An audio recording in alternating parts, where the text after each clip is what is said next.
So we have Annika Wägerbauer, holistic cybersecurity expert. Yes. Yeah. And well, redefining self in a synthetic world. So that's going to be interesting. So let's give a big hand for Annika. Perfect. Thank you so much. So just a little heads up there. We're going to take a bit of a different journey now. So forget everything you heard today. It might be a bit... It might be a bit repetitive at some points, but just forget about what you think a digital identity is and just depart on that journey together with me. So yeah, I hope you just had a great networking break and are ready for those final sessions. They said we would have the Borrel after that, right? And I sincerely hope that there will be Bitterballen. But... Oh, okay. Yeah, I promise you that I will try to make it as entertaining as possible. If you have any questions, please hold them to the end.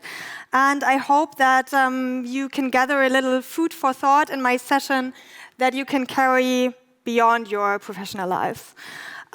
Anyways, what I want to discuss with you today is ethics and how ethics in AI are altering our comprehension of digital identities. Being a bit bold there, right? So let's take it down a bit and try to see together how we can manage defining ourselves in an increasingly synthetic world. So before delving into it, because most speakers you have seen in the past years, right? I would like for you to get to know me a little bit in case we didn't get the chance to throughout the day. So I am Annika Wägerbauer and very nicely introduced as a holistic cybersecurity expert. But I promise it's not buzzword bingo. It has meaning, and you will find out throughout my session what that meaning is. I have a few fun facts because I like to start with numbers. I have 10 pet chicken at home. I lived in 9 countries so far. I speak 8 languages, and no, I don't have 7, but only 2 kids, and I don't plan to make it 7. I'm currently holding at least 2 professions professionally. I am the ISRO at the Institute for Security and Safety. It is a research institute focusing on cyber and nuclear security. And it's working in the triangle between public, private, and academia, basically. And I'm also a business development manager at the boutique consultancy Vicon. It's a very classic one. We're doing a bit of BCM, a bit of pen testing. But I also am a vice chair within the International Network for Nuclear Security Education Leadership, very long name, with the IAEA, so a UN institution, the International Atomic Energy Agency. I teach cybersecurity awareness and culture at the university. Then I also participate in European and global forums, for example, working groups with the World Economic Forum. I'm part of the EU CyberNet community and of the European Energy Information Sharing and Analysis Center. But hold on, this will all make sense in the end. Previously, I worked in the automotive sector for a while, for 6 years, I guess, for one of our very well-known luxury car providers. So now you can take a guess which one that is. It's based in Stuttgart, and it's not Mercedes. So the other one. And before that, because I have a background, as we discussed earlier, in law and international politics, at peak time, I found myself working in a law firm for immigration and asylum law in Liverpool during Brexit. So that was fun, as an immigrant, advising others how to get there. Long story short, so holistic, that's the meaning. It's about tech, people, processes. It's about academia, public, private, and it's about cyber and physical security. So let's try to think holistically about the concepts that we are talking about. Alrighty, so now you know who you are dealing with, but let's try to find out who we are dealing with. So let's look at this quote here. It's from Erik Erikson, and he is a psychoanalyst, and he actually coined the phrase identity crisis. So he says, in the jungle of human existence, there is no feeling of being alive without a sense of identity. So what are our identities? And I think we can all agree on that one as well, professionally as well as personally. There are always more than one identities.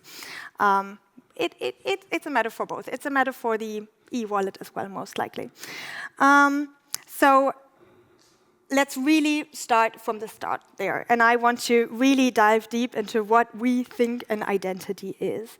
So a personal identity, right? That's an easy one. A personal digital identity would be basically that online representation of an individual encompassing a variety of digital attributes that are associated with them across the internet and across digital platforms, right? That is really the basic.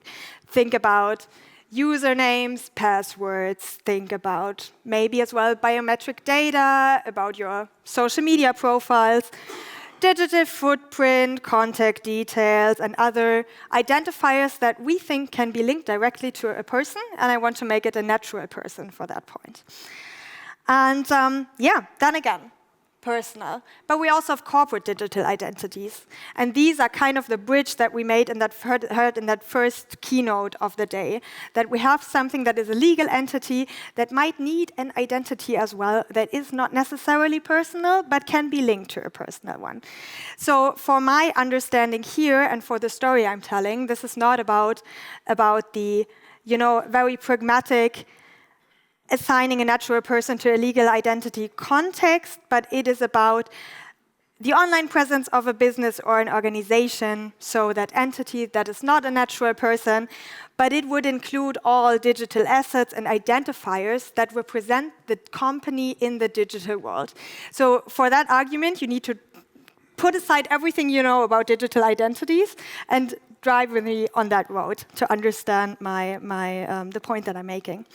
That would be then also the website, the corporate email addresses, the corporate social media accounts, LinkedIn, etc., etc. Think about digital accesses, think about infrastructure. So anything that is a corporate identity for that argument would be what is establishing trust with customers, partners, and investors. So it would be what is ensuring secure business transactions and really effectively communicating the company's values to their potential customers, partners, whatsoever. So a broader understanding in that sense. And then we have government digital identities. These are more close to what all of you can agree on, I guess. So they can relate to both entities above. Also, what we established earlier, so they can relate either to personal or corporate identities, but are taken from its broader context, if you will, into the specific government-related one. And I'm using the word government for ease, right? You can also transfer it to the financial sector, whatever, but let's just agree on that government is the lowest common denominator here. So this one would be what you all would agree on. It's about ensuring that citizens can access and interact with their government in a very, hopefully, secure, efficient, and legally recognized way. Okay, so these all are pretty abstract, and you all look a bit confused. So who are we really dealing with? Let's try to think about that. It's always people, right? And that's also what we agreed on earlier. You can challenge me on that later if you want to, but I believe that the core of it, regardless of AI or digital identities, will always be human.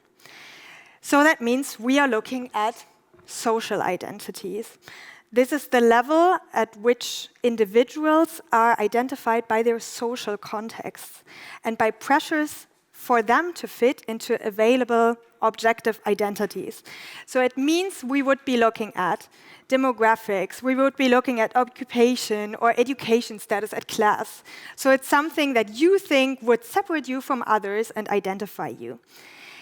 And there is the personal identity. So these are more like cognitive psychology concepts, right? So the personal identity, it would in that case be the interstitial zone between social identities, so the one I just explained, and individually unique traits and experiences. And there we are talking about personas. And to make it very relatable, think about you as a teenager. What did you define yourself as? Via your personal style, via your cultural properties, social roles, which kind of bands you like to. We had this example of the Ramones earlier.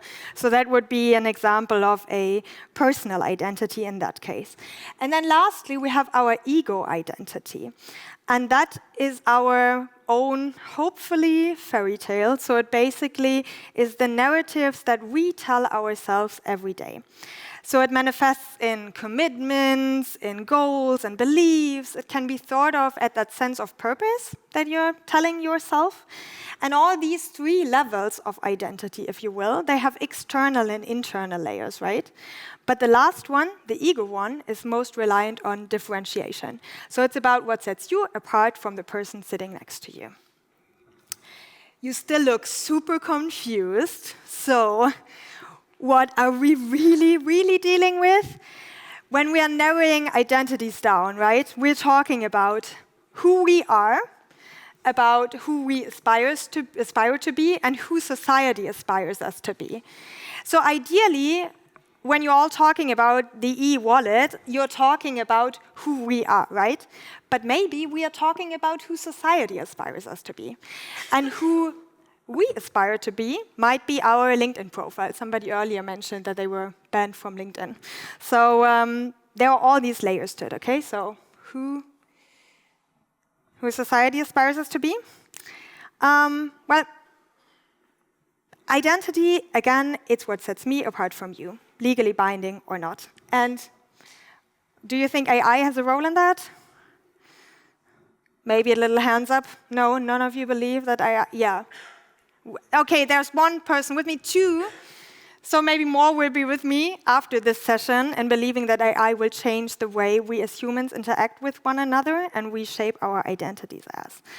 Because what does AI do and how? And I'm consciously using AI as this broader term, okay? So I'm not talking about one LLM, I'm not talking about Gen AI. Just for the sake of this argument, think of AI as a concept in itself. It certainly has the power to change or reshape identities, right? It has the power to alter what we think of ourselves. Would you agree with that, or rather disagree? Yeah, few people nodding, few looking confused, so maybe not. Happy to discuss this afterwards. I rather prefer people not agreeing with me than agreeing, because that will make up for a nicer discussion. But I will try to discuss these following three kind of, contexts of identities and how I think that AI will or might alter them. So on the one hand, I would argue that AI can change our personal identities in the sense that it can change our sense of self and uniqueness. So what is a personal identity? Again, it's the collection of characteristics, of experiences, values, beliefs, traits that make me as a person, right? So very personal. And AI has the power to change all of that in the sense of influencing psychological factors. So again, this is more of a psychology philosophical argument than a digital or a tech one. Because it can influence personality, it can influence memories, and I will come back to an example later on, emotions and cognitive processes. And that's kind of why AI is not alone in that, right? There are other innovation instances that can trigger that. It's just a kind of tech on steroids on that example. But it certainly has that power to change all of those. And it also has the power to change social factors. What is a social factor? It is interactions with family, interactions with friends, and society as a large, as well as basically roles and various contexts, and as well cultural and geographical context a person is raised in, right? So that would be language, traditions, and social norms. And AI has the power definitely to change language, and in that argument, to change a personal identity. I said language, tradition, and social norms. So does that sound like a very individual matter to you? No, right? It's more of a collective matter. So it's about collective identities. And it is about a group of people who identify with one another based on common traits or purposes. Originally, it would be your village or your country or whatever. Now, through globalization, it might be just other factors that you're identifying with. But AI might, well, change that as well, because it would foster a group cohesion, but also draw distinctions between insiders and outsiders. And I'm going to talk a bit, maybe, given a bit of an example about Telegram and a bit of conspiracy theories. But it's basically fostering developments that are there naturally, that just work faster now. And what about global identity? So a global identity, what is your global identity? It is what makes us human. Right? So it's very broad. It's about what interconnects us across all these collective or personal differences. It is through travel and communication. It's awareness of those global challenges, like a very global issue now would be climate change. So it is a sense of responsibility that we have as humanity as large. And AI can change that kind of on a two-way street. And I very consciously choose the active verb here, that AI would change that instead of it being changed. So I believe that it, as I said first, can change the way we see ourselves. And I have a very simple, relatable example, right? And it's very easy. So I know many people, and I think most of you do as well, personally as well as professionally, who just alter the photos that they use online via AI platforms and tools.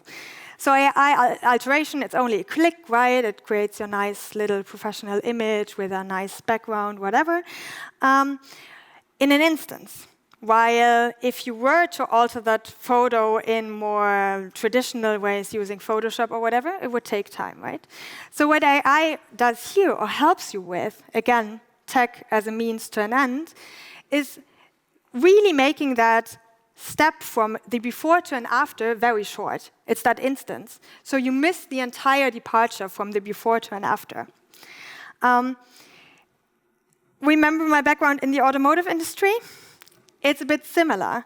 It's like the departure from the horse and carriage to the car, right? So it's about being very fast and about speed. People initially believed that the rapid speed of cars would lead to chaos, accidents, and sheer insanity. Is there some truth to that? Maybe. Have we still replaced horses? We have. And AI could be very different, very similar in that sense, right? It's the similar dynamic. So what does AI do, and mostly LLMs do? They are very well in processing information they are fed with and delivering results therefrom. So probably what most of you are using is ChatGPT, easy example. What is it good at? Giving a very straightforward answer to an open question you are posing. Does it give context? Not excessively. You pose a question, get a short answer. So it cuts the noise for you, and it focuses on one thing, right? But think about maybe you needing the noise to understand the bigger picture. So talking about ChatGPT again, it's not about judging AI, but I like to say that it's a bit like Wikipedia on steroids. You don't need the act of strolling physically through a library or whatever anymore, or even Googling anymore to look for an answer, to get to the answer. But then again, you will probably get an answer that is most agreeable. Do you agree that ChatGPT gives most agreeable answers? Some nodding. Really? Yeah? Well, have you seen Google AI? I think it's called Gemini, right? Have you seen their photos of black Nazis? No? You think they are agreeable? No, not necessarily, right? So it appears that there, for example, Gemini has tried to solve one problem, the bias that AI has, by feeding it with another one, excessive political correctness, that then distorts history. And we need to understand history for our personal identity, for our collective identity, and ultimately our global identity. So it ends up being absurd. But again, do you think that is a reflection of Western society or a tech problem? I would say, yes, exactly. I would say that it's Western society. In that case, it's political correctness. So since we're already talking about digital identities and Black identities, let's delve a little case study you've probably heard about. So instead of looking at as a human at AI, which we have done so far, now we are looking at how AI looks at us as a human. Again, consciously depart with me on that adventure, assuming that AI is a person in that sense. So all people are created equal. Do you agree? No. So at least one honest person here. Yeah, in face recognition technology, not all faces are created equally just yet.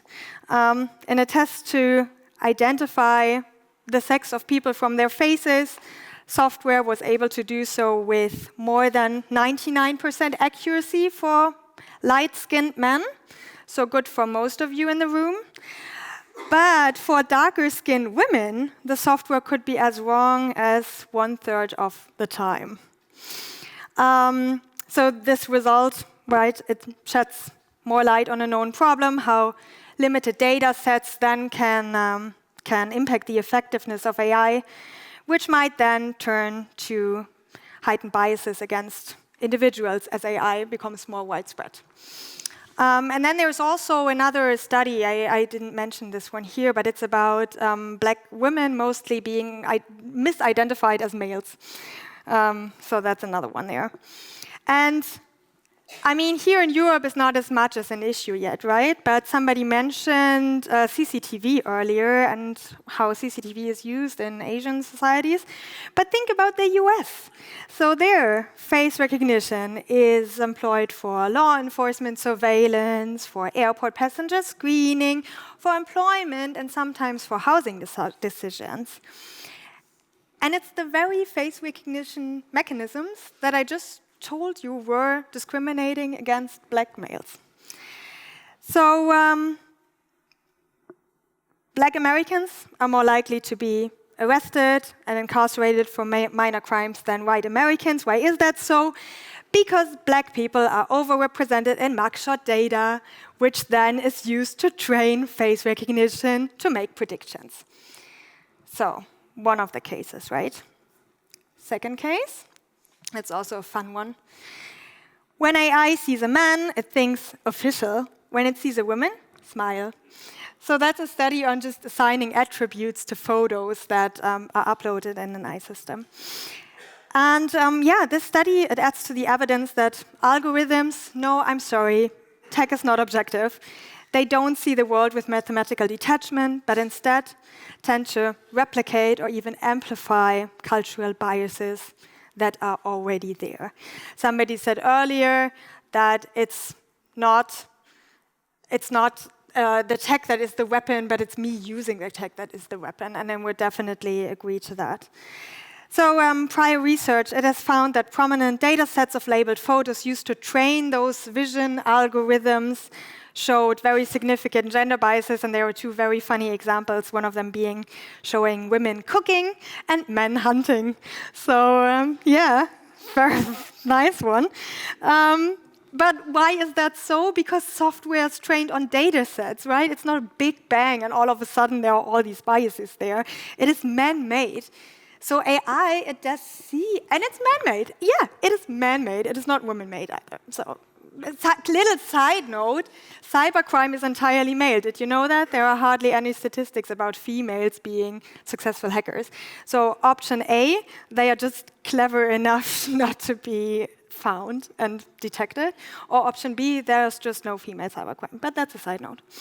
So yeah, AI, it sees our identities like other humans might see it as well. So it's not detached from humanity. If you like it or not, it's very much of a burning glass of society. At least a burning glass of the society that is creating the AI models and also that is training them. So society as a whole, maybe not. We asked ourselves, or you might have asked ourselves, is AI replacing us? Do we have these, human robots, avatars, whatever, that are completely detached digital identities from us. I don't think so.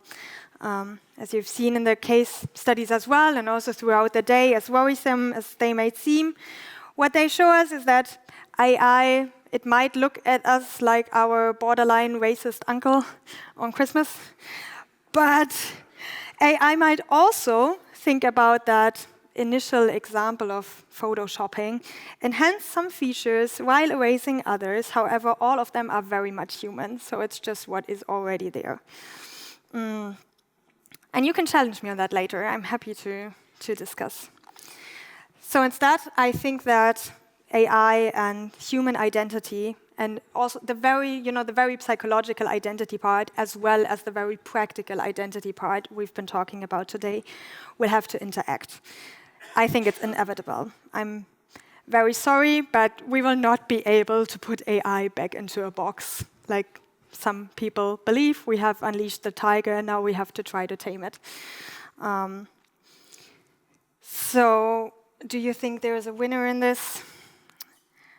As I said, I don't really think AI will replace humans, but what I do believe is that humans with AI will replace humans without AI. And I leave it as open, really, as possible, because it's about all types of AI influence. And I think all of us, and you, can very much win if you follow a few conditions. So one of them would be, and I think it fits very well with what many of you have said today, and the very practical issue of digital identities in your context of digital identity, not my detached one, that you have to believe in a kind of a trade-off between security and privacy. Why is that so? Because, well, if you think about security not only in the way of accessing certain services and verifying yourself, so the very ones that we identified today, again, holistically, think about your physical security as well. So do you want black males being misidentified and racially discriminated against as criminals? I don't. As I said, however, we already unleashed the tiger. So how do we tame it? By training, for example, these face recognition mechanisms more and more excessively in order to make fewer mistakes, in order not to mispredict black males as criminals. You will need to gather more information to prevent mistakes in that verification process, right? So that's the trade-off there. And AI will need increasingly intimate access to our personal data to do so. And then it's one that relates a bit more to what all of you are talking about. Think about AI as a possibly very attentive security guard. Yeah. So you could imagine your banking app, right? Probably you log into it with a password security question, MFA, maybe you use Bank ID if you are in Sweden. But an imaginable AI way would be, app just checks your location, analyzes how you hold your phone, monitors your typing patterns, watches your transaction behavior, and creates a risk score based on that. So that would be a very nice use case for AI, would be very user-friendly, but would require many information from us. Second one, and I need to be fast. I heard I just have 2 minutes. So public pseudonymity sounds appealing to you. Again, that's what some of you said, that you can have more than one identity, but you can see actually a beauty in it, because right now users are trying to gain more and more like ownership of the personas they are being online, right? So that would be something like with the email addresses, what you mentioned, that you have pseudonymized email addresses and not a one-on-one link. There's actually a value in that. And it's also a reflection of physical society. And the third one would be behavioral science being a no-brainer to you. So that means try to empower users, going back to that very practical context, to take full ownership of their identities, try to stay connected instead of neglecting changes, and try to make conscious decisions based on that. So just a final note, I think it's very much human nature to like to be agreed with, right? If I'm saying something, I want people to say, oh yeah, I think you're absolutely right. And that is altered with AI as well. So if I'm prompting, going back to the ChatGPT example, ChatGPT with a question, I kind of implicate the answer already. And I kind of like to believe what I see. And with Gen AI, it gets even more difficult to kind of detach the two of them, right? So evidence might be fabricated. So I leave that one aside if you want to talk to me about humanoid and human, and if we are better at one of those or not, because I don't necessarily agree. Leave that aside. So what I would like you to take away with is please accept that there are blurred lines. It's not black and white. It's not either or. There are many shades of gray in between. It's about humans creating tech, then tech influencing humans, and then it goes on again and again and again. So it's not as detached as we try to make it, and it's not just a political statement, but very much a socially one. Identity is more than one thing. Please remember, science takes society to the next level, but ethics, they keep us there. So I didn't provide you with any moral reasoning. I want all of you to think about that for yourself. And yeah, if you want to talk to me about that in the break, please scan that code. It's not quishing, I promise. You can scan it safely. I won't hack you. So let's see if you trust me enough. And I'm happy to discuss this in the break.